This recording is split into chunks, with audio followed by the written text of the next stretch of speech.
The silence in the library was the kind that had weight.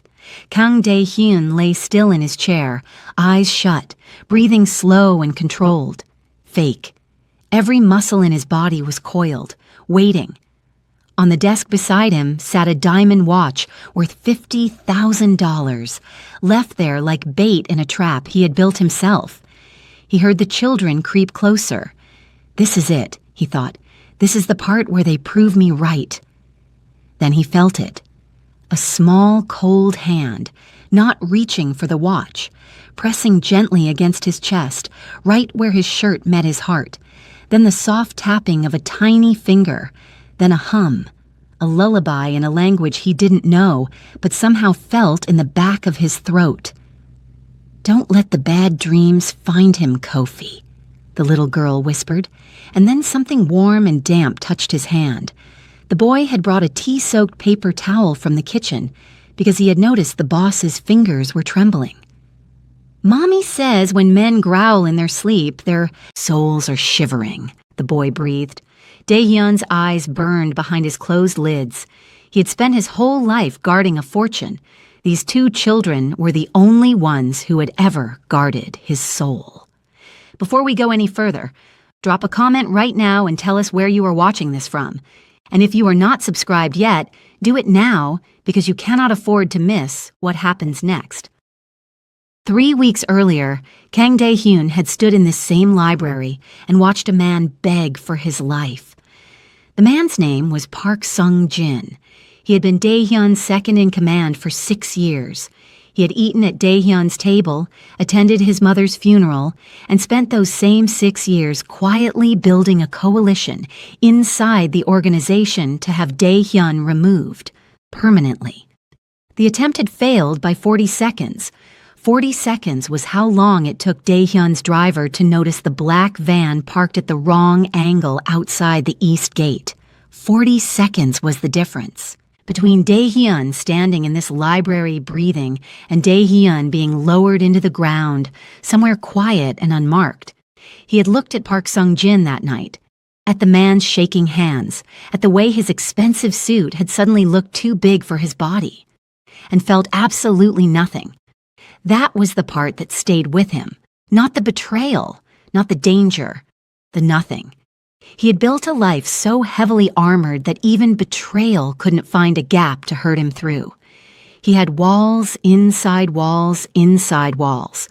And somewhere along the way, the man who used to live inside all those walls had quietly disappeared.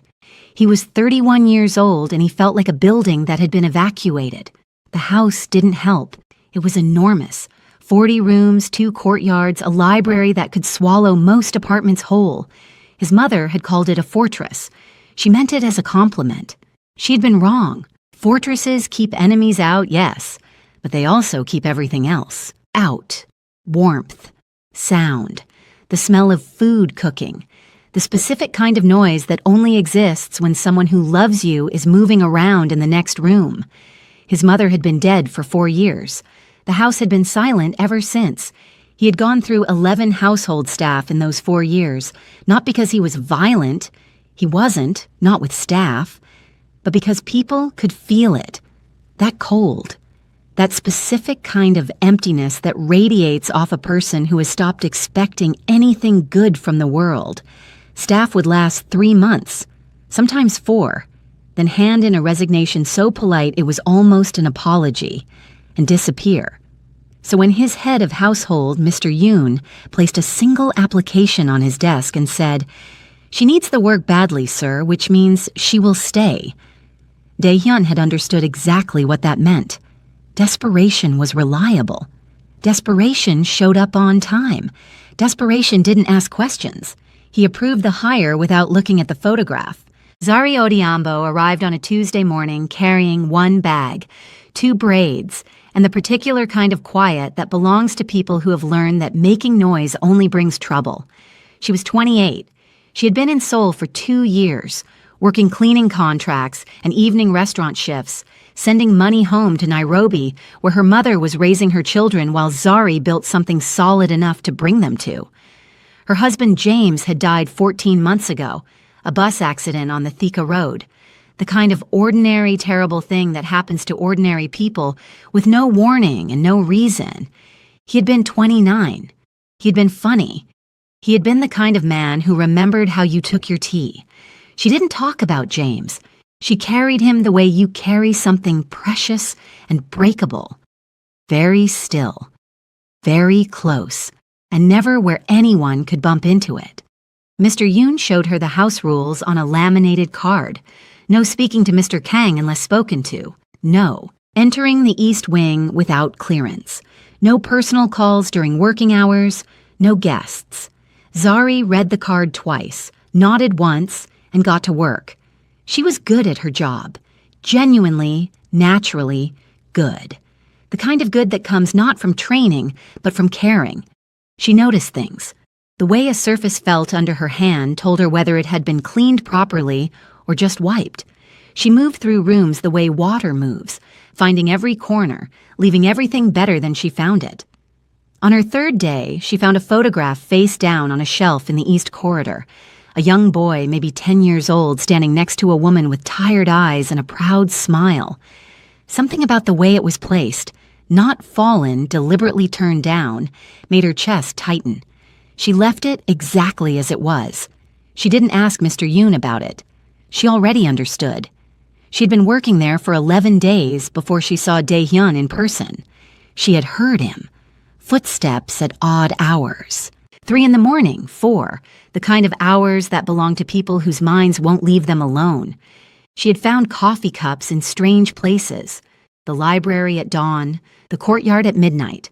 A man wandering his own house like a guest who couldn't find the exit. When she finally saw him, she almost walked into him rounding a corner in the main corridor. He was taller than she expected. Dark suit, no tie, the top button of his shirt open in a way that suggested the day had already been long, even though it was only 9 in the morning. His jaw was sharp. His eyes were sharper. They landed on her with the kind of focus that felt less like being seen and more like being assessed. "You're the new one," he said. It wasn't a question. "Yes, sir," she said. "Zari." He looked at her for exactly 2 seconds. She counted, then walked past her without another word. She exhaled slowly and kept moving. What she didn't know was that he had stopped at the end of the corridor and stood there for a moment facing the wall. Something about her voice had done something strange to the air in his chest. It was low and steady and carried absolutely no fear. Every member of his staff feared him. Every associate, every enemy, every person who had ever sat across a table from him. It was so constant he had stopped noticing it. The way you stop noticing the smell of your own house. She hadn't been afraid, not even slightly. He filed that away and went back to his office and didn't think about it again, he told himself. The first real conversation happened on a Thursday, 2 weeks into her employment, and it happened because of a broken cup. Dae-hyun came down at 2 in the morning, another sleepless night, another circuit of the house, and found Zari in the kitchen. She was sitting at the counter with a broom and a dustpan, carefully collecting the pieces of a ceramic cup that had slipped from a shelf. She looked up when he walked in, and for a moment, neither of them spoke. "I'll replace it," she said immediately. Steady. No panic. He looked at the pieces. It was one of a set his mother had brought back from Jeju Island. There were 7 left. He hadn't used any of them in 4 years. "Don't," he said. She looked at him carefully. "Sir? Don't replace it." He crossed to the counter, poured himself a glass of water, and leaned against the opposite wall. "Why are you working at 2 in the morning?" "I heard it fall," she said simply. "I wanted to clean it before anyone stepped on a piece." He studied her. "You live off-site." "Yes. Then how did you hear it fall?" A pause. The smallest hesitation. "I wasn't asleep yet." He looked at her more carefully now. There were shadows under her eyes that had nothing to do with the hour. The kind of shadows that come from nights that have been bad for a long time. "You have children," he said. It came out flat, like a fact being filed, but something underneath it was different. Something was paying attention. She stiffened slightly. Just slightly. Yes. How old? 8 and 5. Where are they? Nairobi, with my mother. Another pause, smaller this time. For now. The two words sat in the kitchen like something alive. For now. The entire weight of her life in 2 words. The plan, the sacrifice, the distance, the promise she was working herself to the bone to keep. Dae-hyun looked at his water glass. Go home, he said. I haven't finished. Go home, Zari. And then, quieter, in a voice that surprised even him. The cup doesn't matter. She gathered her things without rushing, without fussing. At the kitchen door, she paused and looked back at him, just for a second. And what he saw in her face wasn't gratitude exactly. It was something more careful than gratitude, like she was trying to figure out which version of him was real. He didn't have an answer for her.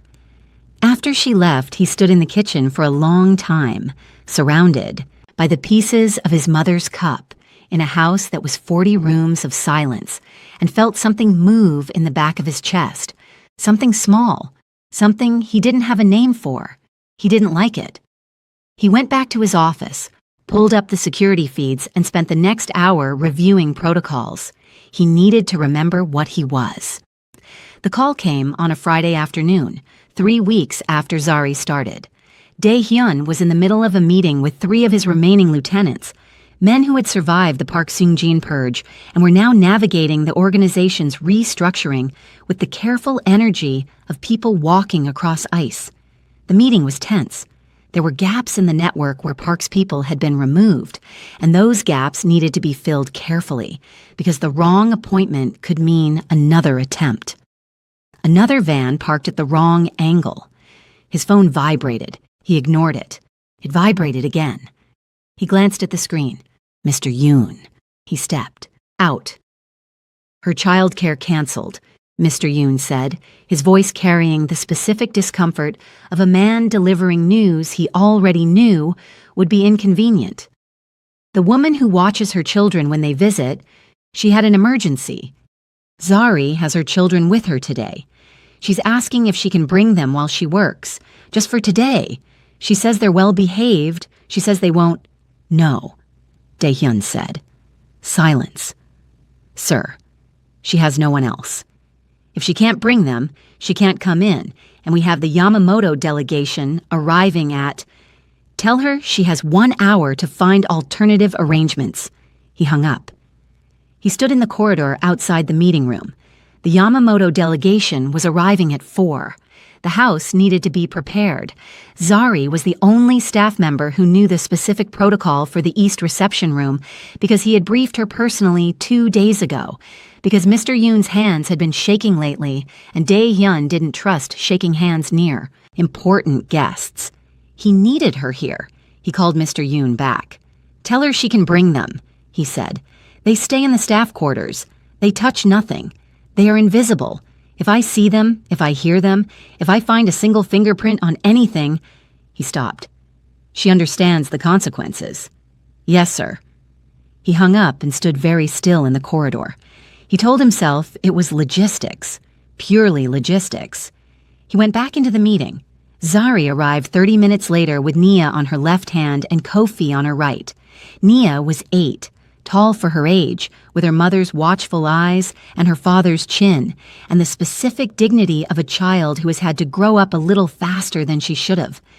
She walked into the mansion and didn't gasp, didn't gawk, just looked around slowly and carefully, the way you look at something you want to understand. Kofi was 5. He was round-faced and serious in the way that 5-year-olds are sometimes serious, with a heaviness that sat strangely on someone his size. He was holding a small wooden carving, a bird, worn smooth from handling, and he held it the way other children hold comfort blankets. Zari crouched in front of them at the entrance. Listen to me, she said quietly, her voice carrying everything. This is where Mommy works. The man who owns this house is very important and very private. We do not touch anything. We do not wander. We stay where I put you. Understood? Is he nice? Kofi asked. Zari paused. 1 second, maybe 2. He is our host, she said carefully. "We respect his home." Kofi considered this with the gravity of a small judge. Then he nodded.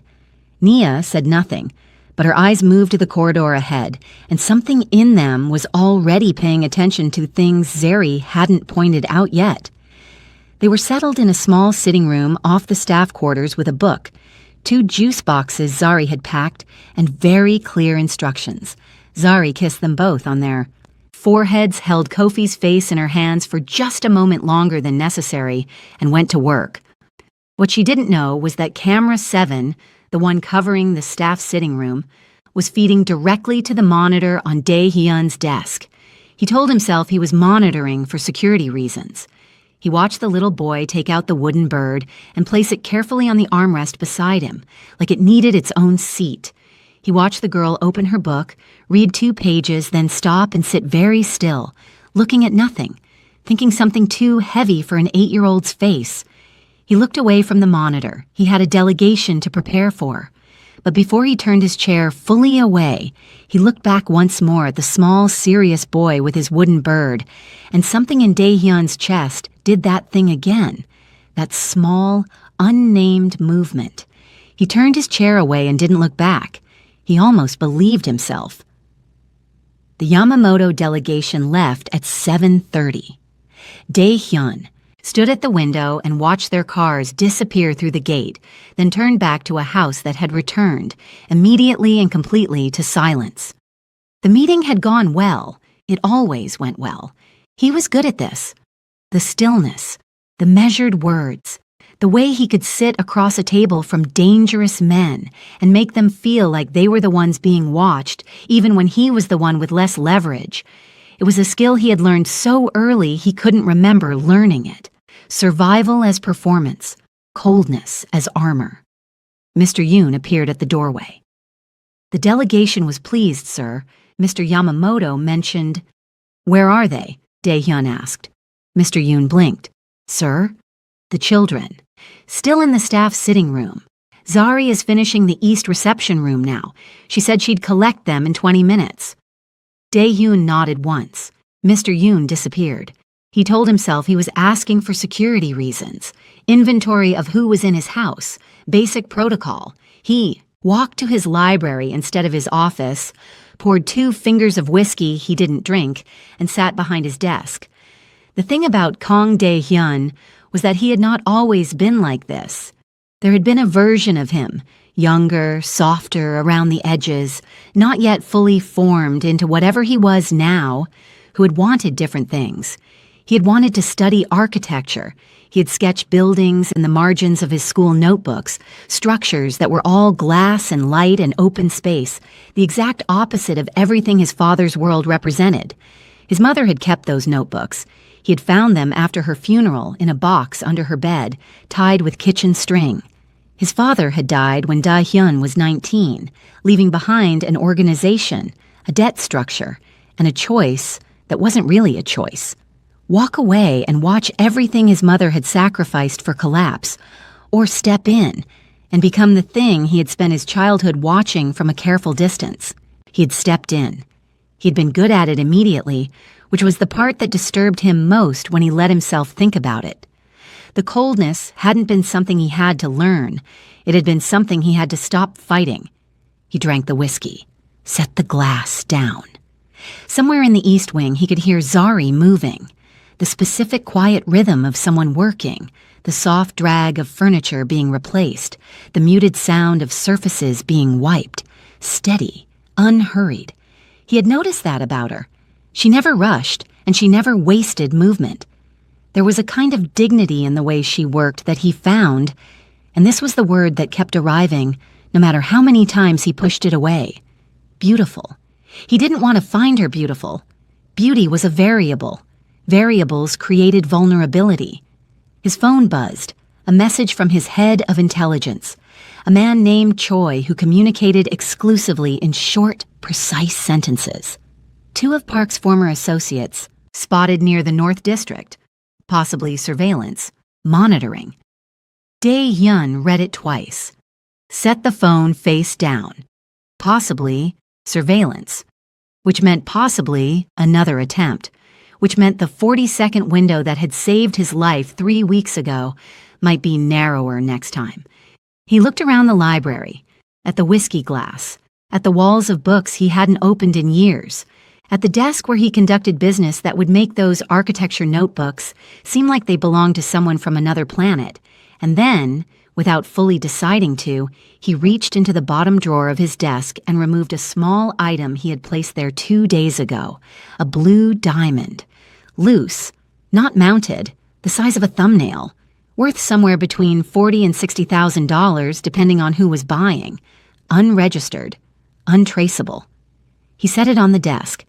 Then he placed beside it a stack of bills. $5,000 in mixed notes, the kind of casual money that accumulates in a life like his the way loose change accumulates in other people's pockets. He looked at the arrangement. He had told himself this was a test, a rational, necessary assessment of the people inside his house at a vulnerable time. The attack had shaken something in his security structure, and he needed to know the character of everyone around him.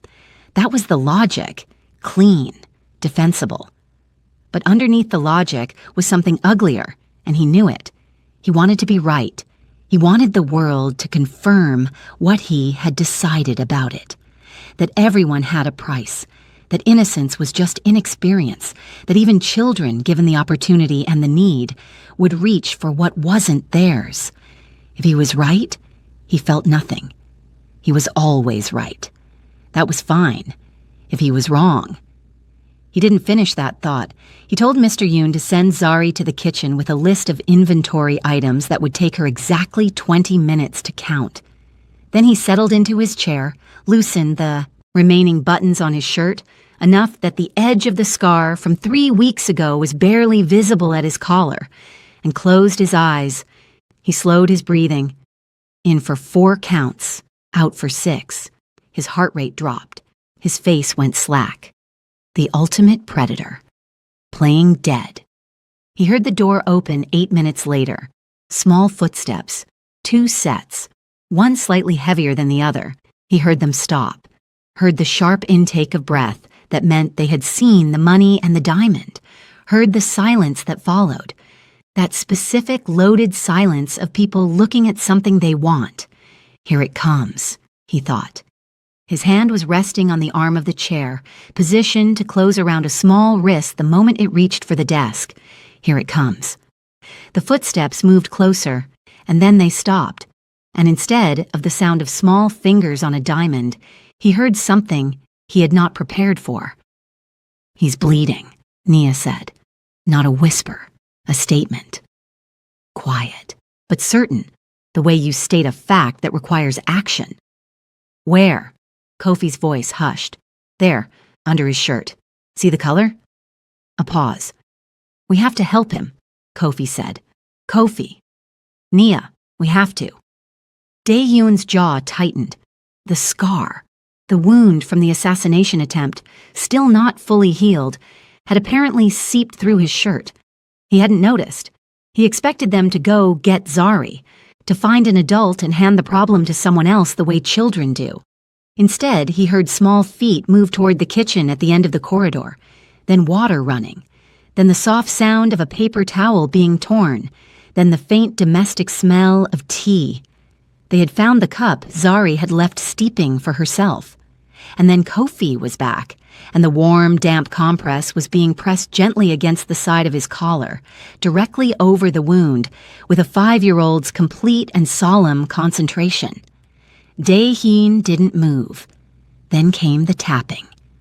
Kofi's small finger, pressing a rhythm against his sternum, slow and deliberate. Then Naya's voice, low and melodic, humming something that had no business being in this library, in this house, in this life. Don't let the bad dreams find him, Kofi. And Kofi, pressing the warm towel a little more firmly. Mommy says when men growl in their sleep, their souls are shivering. Dae-hyun's throat closed. He had prepared for greed. He had prepared for confirmation of everything he believed. He had not prepared for this, for the specific devastating weight of being cared for by people who had absolutely no reason to care for him, who had every reason, in fact, to resent him, who were in his house because their mother needed money badly enough to work for a man who scared most grown adults away, and they were healing him. A tear escaped before he could stop it. Just one. It slid from the corner of his closed eye, and he felt it trace a line down his face, and he couldn't do anything about it without opening his eyes, and he couldn't open his eyes because he had no idea what his face would do if he did. He lay there, still, burning.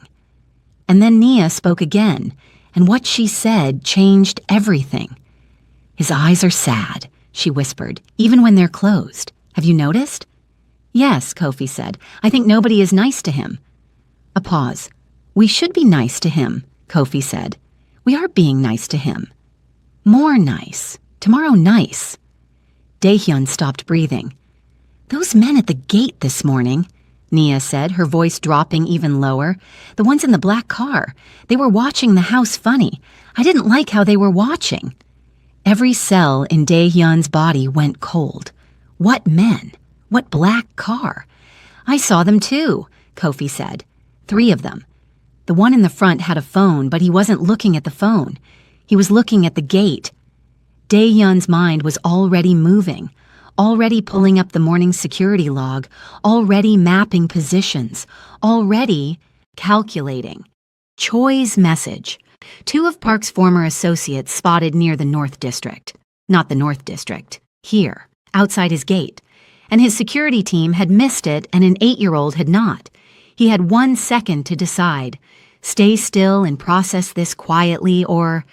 Nia. His voice came out lower than he intended. Rough. Both children went completely rigid. He opened his eyes. They were staring at him. Kofi still holding the damp paper towel. Nia standing close with her arms at her sides. Both of them frozen in the particular way of children who are trying to decide in real time whether they are in trouble. He looked at them. At their faces. At Kofi's wide eyes and the paper towel and the wooden bird peeking out of his pocket. He looked at the diamond on the desk. Untouched. Exactly where he had placed it. He should have felt vindicated. He had been wrong about them, and being wrong should have unsettled him. Instead, what he felt was something he genuinely did not have vocabulary for. Something large and quiet and aching, sitting in the center of his chest where the cold usually lived. But he was still Kang Dae-hyun, and Kang Dae-hyun did not soften. Not here. Not yet. "Where exactly," he said carefully, "was the black car parked?" Before we continue, pause for a second and drop a comment. If you were Zari and you walked in right now to find your children standing over your boss with a paper towel pressed to his chest, what would you do? Because what happens in the next few minutes is going to change every single life in this house. Keep watching. Nia answered him without flinching. "Outside the east gate," she said, "by the tall tree. They were there when we arrived, and they were still there an hour later. The man in the front seat had a scar here." She pointed to her own jaw, "and he kept looking at the upstairs windows." Daehyun's voice was completely controlled. "How long did you watch them?" "Until Mommy called. Us inside."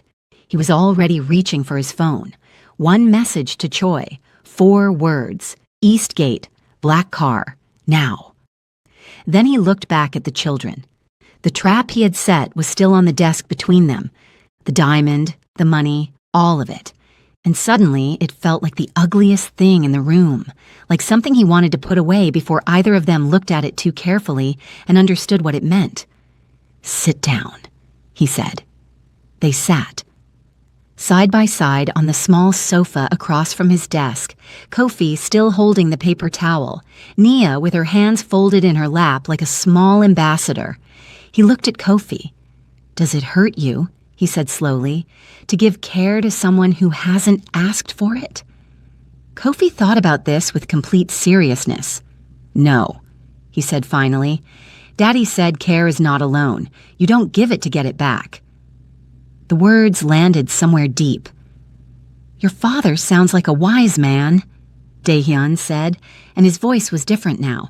Not the boardroom voice, Not the voice he used with lieutenants or enemies, something underneath all of that. He was, Nia said quietly. He died. The words sat in the room. I know, Dae-hyun said, and then, because something in him was cracking open whether he wanted it to or not, I'm sorry. Nia looked at him carefully, the same look her mother had given him in the corridor on her first day. That careful, measuring look, trying to determine which version of him was real. Are you actually sorry? She said, or are you just saying it? He blinked. In 31 years through boardrooms and back rooms and conversations with men who controlled things that moved markets and ended lives, nobody had ever asked him that question. I think, he said slowly, I am actually sorry. Nia held his gaze for another moment. Then she nodded once, with the gravity of someone accepting a verdict. The door opened. Zari stood in the doorway. She took in the scene, her children on the sofa, the man behind, the desk, the diamond and the money she hadn't noticed yet, the paper towel still in Kofi's hand, the expression on Dae-hyun's face that she had no framework for, and every muscle in her body went tight. Nia, Kofi.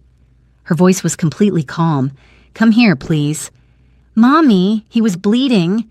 Kofi started. Come here. They came. She put one hand on each of their shoulders and looked at Dae-hyun across the room. I apologize, she said.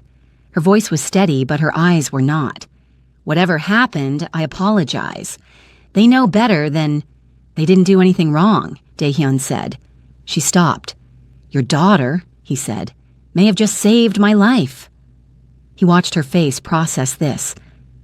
There were men outside the east gate this morning. She noticed them. My team didn't. The silence stretched. We'll discuss it tomorrow, he said. Take them home, Zari. She looked at him for a long moment. Then she looked at the desk. Really looked. And her eyes found the diamond and the money.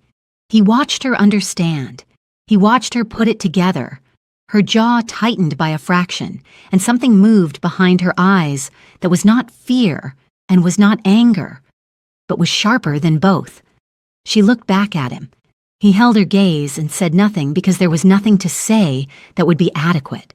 She turned and walked her children out of the library without another word. The door closed. Dae-hyun sat, alone. The diamond sat on the desk, untouched and now obscene. He picked it up, held it. It was cold and perfect and worth more money than most people would see in 5 years of working, and it meant absolutely nothing. It had never meant anything. He had held diamonds before and felt nothing, and he felt nothing now except... He set it down again and pressed his hands flat on the desk and breathed. In the morning, he realized, he was going to have to face her. And for the first time in longer than he could remember, he was not entirely sure he was ready. She didn't quit. That was the first thing he noticed the next morning. Her car was in the lot at 7:59, 1 minute before her shift started, same as every other day. He watched it on the gate feed from his office and felt something in his chest release that he hadn't realized was held tight. He had half expected her to be gone. He wouldn't have blamed her. He had set a trap for her children. He had placed money and a diamond in front of 2 kids who had nothing, whose mother worked in his house because she had no better option. And he had waited for them to steal it so he could confirm the story he had already decided was true. It was calculated. It was cold. And it had backfired so completely that the shame of it had kept him awake until 4 in the morning. She came in, signed the log, and started her work. He told himself he would address it at noon, then at 2, then before she left for the day. At 5:30, he found her in the east corridor, replacing. Linens in the storage shelf, and he stood in the doorway until she turned around. She saw him and went still. Not the stillness of fear, the stillness of someone deciding how much of themselves to show. I owe you an explanation, he said. You don't owe me anything, sir. Her voice was professional, smooth, a wall made of politeness. Zari. She looked at him. I owe you an explanation, he said again. A pause. She set down the linens, folded her hands in front of her, waiting. I was testing them, he said. There was no soft way to say it, so he didn't try. After the attempt on my life, I needed to assess everyone in my house. I told myself it was security protocol. I placed the items on the desk and I arranged for you to be called away, and I waited. Her face didn't move, but her eyes did something. A quick tightening, then release. I was wrong, he said. Not just in method, in assumption. He paused. Your children they are not what I expected. What did you expect? Her voice was quiet, not accusing, genuinely asking. I expected them to take it. The words landed flat and honest and ugly. She looked at him for a long moment. Why? Because everyone does, he said, eventually, given enough need and enough opportunity. That has been my experience of people. That has been your experience of the people in your world, she said, carefully, but clearly. He said nothing because she was right. My children, she said, have had nothing their whole lives. Their father died with nothing. We have nothing now. But James, her voice caught, just slightly, just for a second, and she steadied it. James raised them to understand that your character is the only thing that actually belongs to you. Everything else can be taken. Character can't. Dae-hyun was quiet for a moment. He sounds like someone worth knowing. He was the best person I've ever met, she said simply. No performance in it, just fact. The corridor was very still. I'm sorry I put them in that position, Dae-hyun said. I'm sorry I put you in that position. She looked at him with that careful, measuring look. Then she picked up the linens and turned back to the shelf. Don't do it again, she said quietly. It wasn't a threat. It wasn't even a demand. It was something more dignified than both. A boundary, stated once, with complete calm. He almost smiled. He couldn't remember the last time someone had spoken to him that way.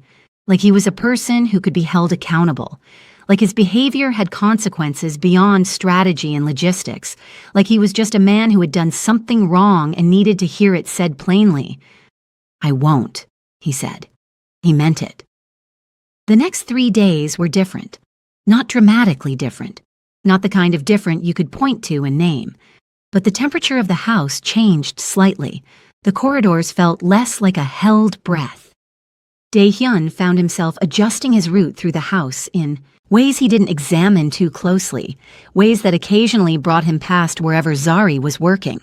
They talked. Small things at first. She asked once about the photograph in the East Corridor, the one that had been turned face down, and he told her it was his mother. She said nothing for a moment and then said, she has a kind face, and he said she was, and they left it there, and somehow that was enough. She told him small things about Nairobi, about the noise of it, the color of it, the way the city smelled in the morning before the traffic started. He listened in a way he didn't usually listen to people, not processing for useful information, not assessing for threat or opportunity, just listening. Kofi's wooden bird came up once. He asked her about it during a late evening when she was finishing up and he was sitting in the kitchen again with his undrunk coffee. James carved it, she said, the week before he died. Kofi doesn't know that. He thinks his father gave it, to him as a gift, but James was already sick by then. Not from the accident, he had been ill the month before. And he carved one for each of them.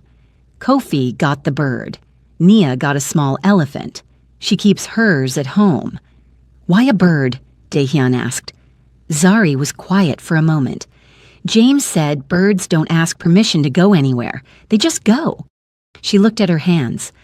I think he was telling Kofi something about his own life. Don't wait for anyone to say it's okay. Just go. Dae-hyun turned his coffee cup slowly in his hands. He knew he was going to die, he said. Not a question. I think he had a feeling, she said softly. The kitchen was very quiet. How do you do it? He said. How do you carry that and still... He stopped, searched for the word, function. She looked at him.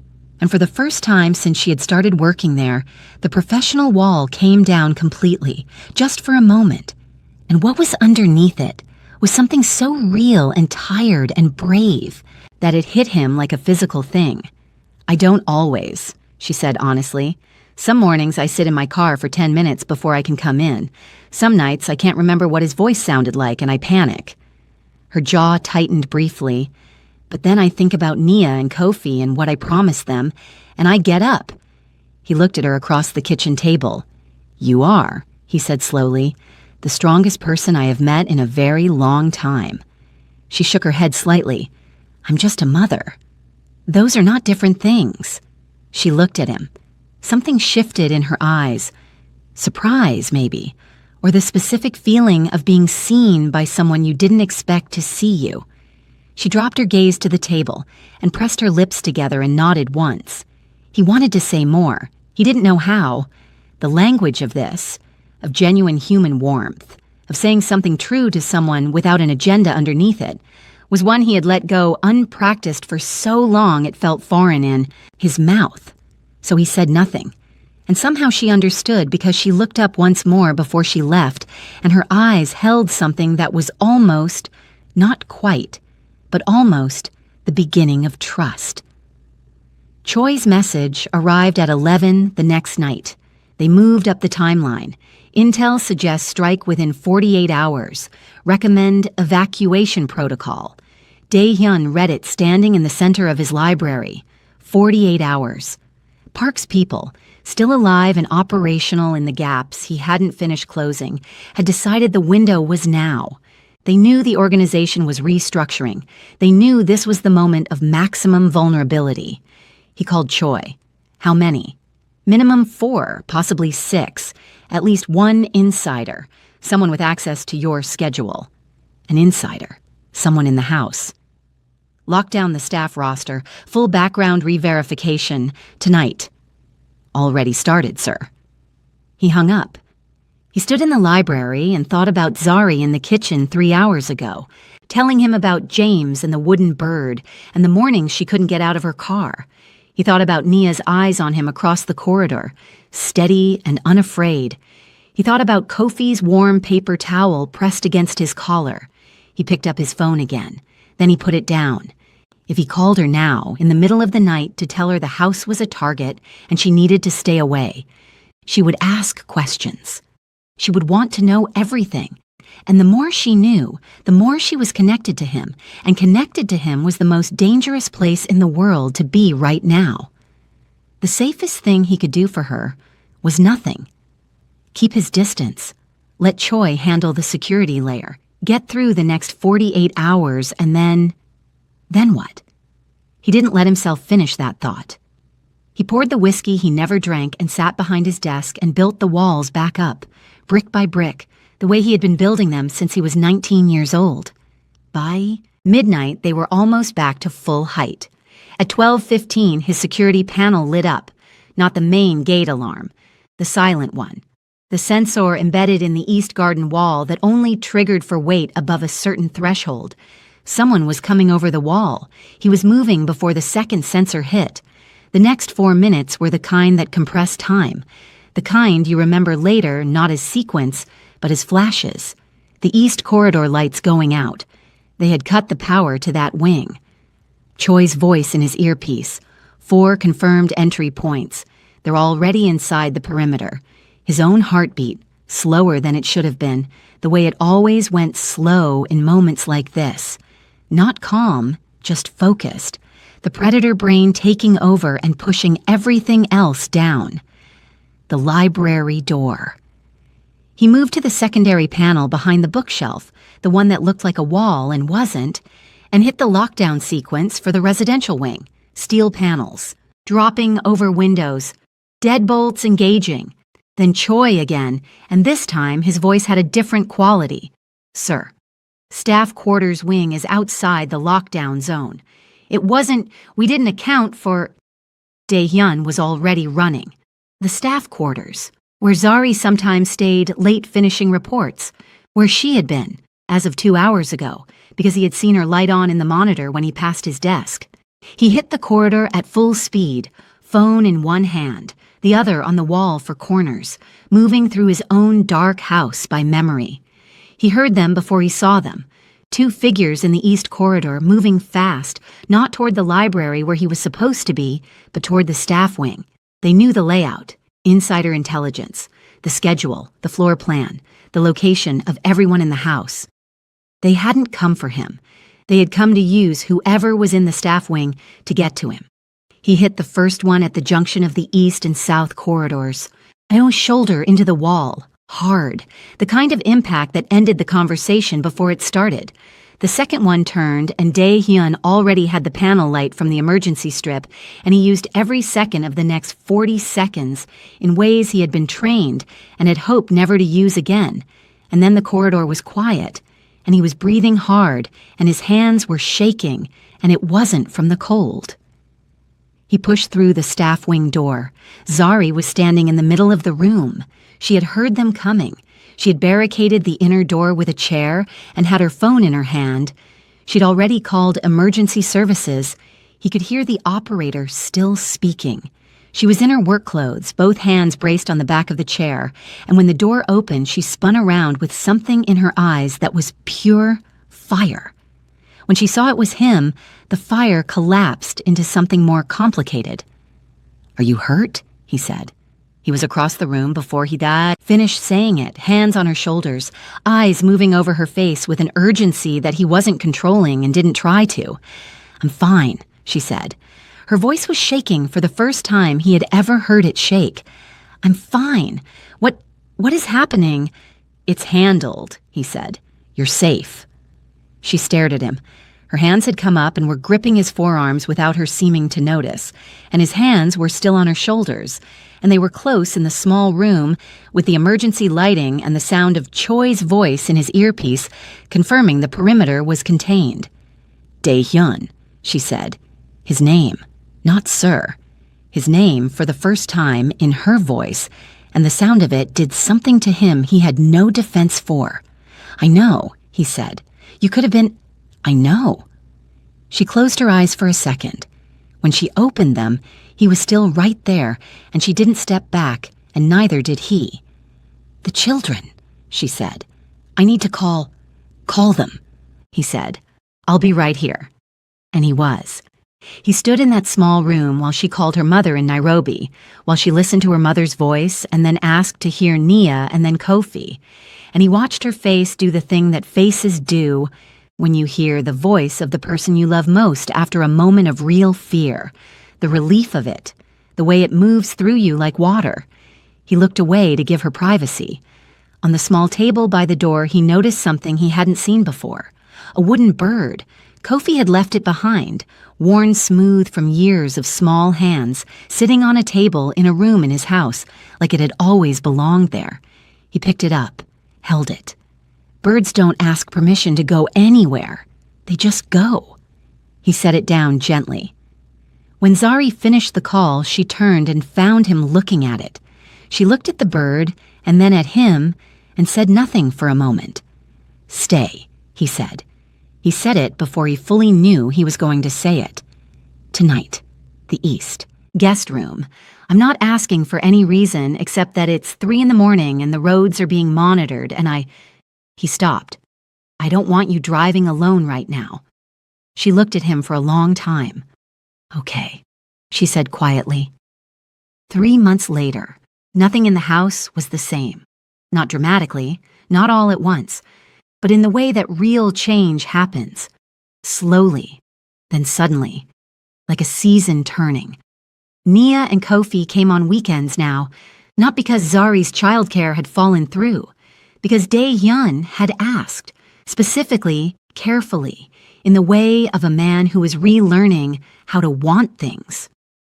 Kofi had adopted a corner of the library as his own, the low shelf by the window where the light came in at an angle, where he would sit with his bird and his books and his specific 5-year-old gravity and not bother anyone. Dae-hyun had placed a small cushion there without saying anything about it, and Kofi had accepted it without saying anything about it, and that was its own kind of conversation. Nia was teaching him card games. She was ruthless at cards, strategic, patient, with a memory that cataloged every discard. And she beat him consistently and without mercy, and he found it was the best part of certain afternoons. Zari was still his housekeeper officially. The title had stopped meaning what it used to mean sometime around the second month, but they were both still figuring out what it meant now, stepping carefully and honestly around something that was large and real, and neither of them was in a rush. One evening, she found him in the library with the photograph from the East Corridor, the one that had been face down for 4 years, now sitting upright on his desk. His mother's face, the proud, tired smile. Zari didn't say anything. She just looked at it, and then looked at him, and smiled. Small and real. He looked back at her, and the wall he had been building since he was 19 years old was not gone. Some walls, once built, take years to come down. But there were windows in it now, light coming through. That was enough. For now, it was enough. The organization was restructuring properly under his direction, bleeding out the corrupt tissue, replacing it with something that at least had the possibility of integrity.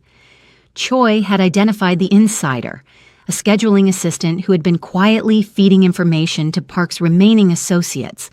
The threat had not disappeared, but it had shape now, and shaped threats were manageable. He was still Kang Dae-hyun. He was not going to become a different person, but he was, choosing deliberately, daily, to let the person he had buried under decades of armor breathe a little. It was harder than running a criminal empire. He was surprised to find he didn't mind. On the 1-year anniversary of Zari's first day, he called her into the library. She came in and saw the small display case on the center of the desk. Glass top, velvet. Interior, museum quality. And inside it, sitting on black velvet like something precious and priceless, was Kofi's wooden bird. She looked at it for a long moment. Then she looked at him. "He left it here by accident," she said softly. "I know," Dae-hyun said. "I asked him if I could keep it." "What did he say?" "He said yes. He said—" Dae-hyun paused, and something moved across his face that was unfamiliar and unguarded and completely real. "He said birds don't ask permission to go anywhere. He said maybe this one decided to stay." Zari's eyes filled. She didn't look away. On the desk beside the display case, Dae-hyun placed something else, a folder. Inside it, documents, legal, formal, the kind that took months to prepare. Residency papers, educational enrollment, a property deed for a modest house 20 minutes from the mansion. "For you," he said, "and for them. No conditions, no debt, no obligation to stay anywhere you don't want to be." He met her eyes. "I want you to have options, real ones, whatever you decide." She looked at the folder, at him, at the wooden bird in its display case. "You kept it," she said. "It's the most valuable thing in this house," he said simply. "It always was." She crossed the room. She stood in front of him and looked up at his face. This sharp-jawed, dark-eyed, 31-year-old man who had started 3 weeks ago as her reason to be careful and had become, without either of them planning it, her reason to stay. And she placed her hand flat against his chest, right where his heart was. He went very still. "It's not shivering anymore," she said quietly. He placed his hand over hers. "No," he said, "it's not." If this story moved something in you, drop a comment below and tell us which moment hit you hardest.